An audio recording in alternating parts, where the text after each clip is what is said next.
Adossés contre un mur, leur dernière heure a sonné. Sur certains visages, on lit la peur, l'horreur face à la mort, alors que d'autres agonisent déjà. Une scène violente que l'on va décrypter ensemble avec vous. Éric Lafont, bonjour. Bonjour Cédric. Vous êtes le directeur scientifique du Musée de l'Histoire vivante de Montreuil. On se retrouve pour le 10e et dernier numéro de notre série consacrée à la Commune de Paris.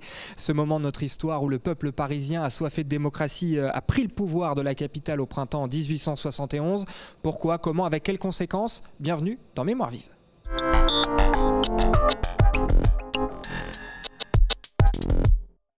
Éric Lafont, retour donc d'abord sur cette scène de crime. Avant d'aller un petit peu plus loin, est-ce qu'on peut d'abord dire un mot sur la nature du document? Donc, il s'agit d'un tableau, une peinture réalisée par Ernest Picquiau, un peintre français né en 1826 à Paris. Il présente ce tableau au Salon des Beaux-Arts en mars 1875. On va revenir sur l'histoire de ce tableau, mais d'abord, qu'est-ce qu'on voit? On est où et quand sur cette représentation? Alors nous sommes, comme le souhaitait le peintre, nous sommes le 27 mai 1871 à Paris. Nous sommes, semble-t-il, au cimetière Père-Lachaise. Et nous sommes sur un des murs de l'enceinte de ce cimetière parisien. Et on assiste à l'exécution d'insurgés parisiens par les troupes de l'armée française. Parce que 27 mai 1871, pour ceux qui nous suivent depuis le début, on est à la fin de la semaine sanglante, hein, c'est ça? Tout à fait. Et on a donc ces communards qu'on va voir et qu'on voit sur cette image fusillés, exécutés donc par l'armée versaillaise, l'armée officielle française, qu'on ne voit pas mais qu'on devine derrière les coups qui sont tirés. Alors sur le tableau, on peut distinguer sur le bord de la fosse, en face des suppliciés, de celles et ceux qui leur font face, on distingue bien sur le tableau deux officiers français. L'un fume et l'autre, si vous regardez bien l'image, cette peinture, on voit que l'autre est en train d'abattre tout simplement un des hommes fusillés qui tente de s'extirper de cette fosse. Voilà, on voit ce coup de feu en effet à droite de l'image. Au premier plan, on aperçoit des cadavres, des blessés. Et de l'autre côté de l'image, on était à droite, on va passer à gauche de cette image. On devine un vieil homme avec sa longue barbe et juste au-dessus de lui, une inscription. Tout à fait. Alors on voit effectivement sur ce bord gauche de l'image cet homme un peu sage, vieil homme, peut-être voilà une inspiration peut-être de la peinture antique. Et au-dessus de lui, l'inscription « Vive l'humanité », qui semble être une sorte de cri d'ironie ou de cynisme face à la scène d'abattage, de tuerie à laquelle on assiste. On sait combien de personnes ont été réellement exécutées au Père-Lachaise au moment de cette semaine sanglante? Alors il y a des combats qui se terminent, qui ont lieu donc dans cette nuit du 27-28 à Paris au sein du Père-Lachaise, mais on a effectivement le chiffre de 147 hommes fusillés, adossés contre un mur d'enceinte et fusillés et dont les corps sont ensevelis dans une fosse commune au pied de ce mur. Ce tableau, donc on n'a pas encore dit son nom, le triomphe de l'ordre, il a d'abord été interdit d'exposition. Il présente ce tableau pour le Salon des Beaux-Arts et le directeur des Beaux-Arts lui envoie une lettre pour lui dire que ce tableau réveille trop de blessures, il est trop monstrueux. Donc 4 ans après la fin de la Commune, les esprits sont encore trop tendus. Sûr. Oui, encore. Trop de tension. Ça durera encore plus au-delà de ces 4 ans, 10 ans plus tard, 15 ans plus tard. Voilà, ce tableau est donc voilà, est refusé pour ce motif-là. Alors on n'a pas de trace de ce tableau jusqu'à l'heure d'aujourd'hui, l'original.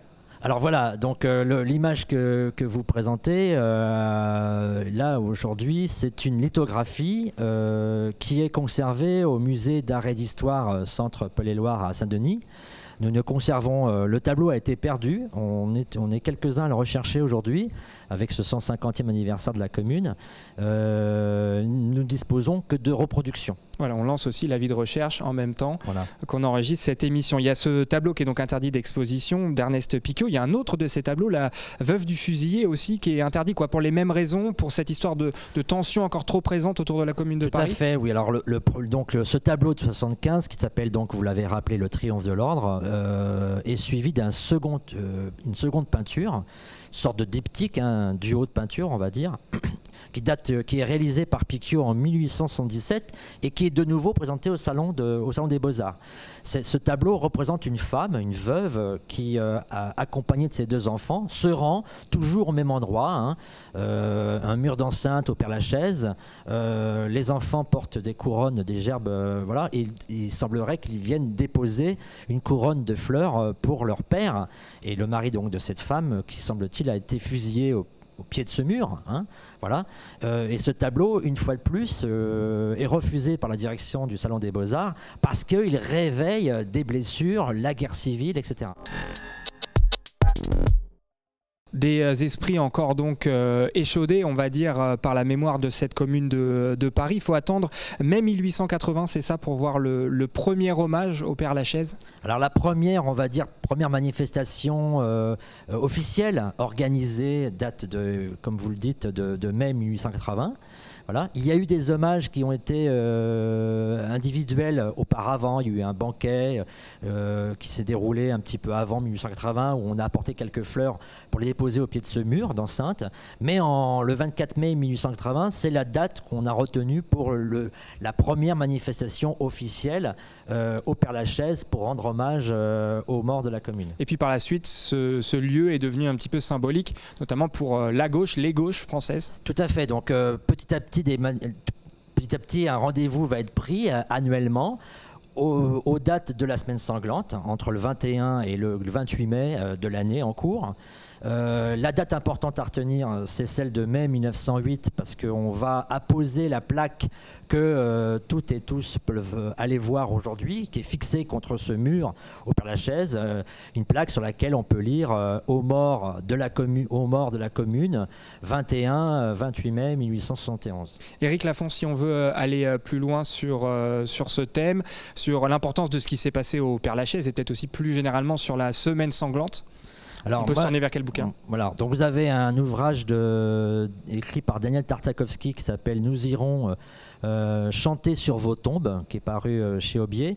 Et puis pour un complément d'information sur les commémorations, sur ces tableaux-là et sur d'autres images, moi j'ai publié une note sur le site de la Fondation Jean Jaurès.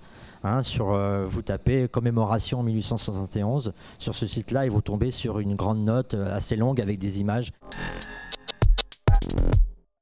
2 petites questions très rapides pour clôturer cette série autour de la commune de Paris. Est-ce qu'on sait au final combien de personnes sont mortes au cours de cet épisode insurrectionnel au cours de cette commune de Paris? Voilà, alors au lendemain de la commune de Paris et pendant plusieurs décennies, sur des cartes postales ou dans des bouquins, vous trouverez souvent le chiffre de 20 000 ou voire 30 000 morts. Bon. Dans les dernières études très rigoureuses menées par des historiennes et des historiens, il y a à peu près une quinzaine d'années, on a ramené ce chiffre autour de 8 à 10 000. Ce qui veut dire qu'on ne sait pas le chiffre exact. Hein, on ne sait pas le chiffre exact d'une tuerie qui a été organisée. Ce qui est important à retenir, c'est une tuerie organisée délibérément par les autorités de la République contre le peuple insurgé parisien. On a massacré un peuple parisien pendant une semaine. Femmes et enfants y sont passés. Hein, voilà, et on est autour de donc 10 000, ce qui est énorme hein, et qui fait de la répression de la Commune à Paris la plus importante répression d'une manifestation dans toute l'Europe occidentale pour ce siècle-là. Pour conclure, plus de 150 ans après la fin de cette Commune de Paris, il reste quoi aujourd'hui? On parlait de commémoration quelques années après la fin de cet événement. Aujourd'hui, il reste quoi de cette commune?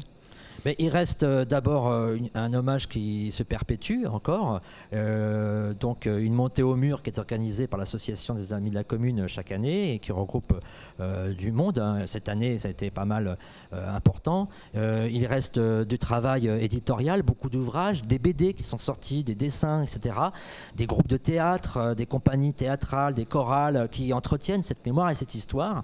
Et puis vous avez aussi, dans les dernières mobilisations sociales, eh bien, des références à la commune qui ont été évoquées, mobilisation étudiante à Tolbiac à Paris en 2018, les nuits debout ont fait référence à la commune de Paris, et puis dernièrement des gilets jaunes qui ont arboré des revendications sur leurs banderoles dans les manifestations à Paris et en province, dans lesquelles on peut lire des références à un contenu programmatique de la commune de Paris. Et parmi les choses qui restent aussi désormais, il y a cette série vidéo qu'on a montée ensemble en partenariat avec le musée de l'histoire vivante de Montreuil. Merci beaucoup Éric Lafond pour cette collaboration. Pour retrouver évidemment l'intégralité des numéros, rendez-vous sur notre chaîne YouTube. Vous retrouvez l'intégralité donc de cette série consacrée à la Commune de Paris. Quant à nous, on vous dit évidemment à très vite sur TVM. Salut.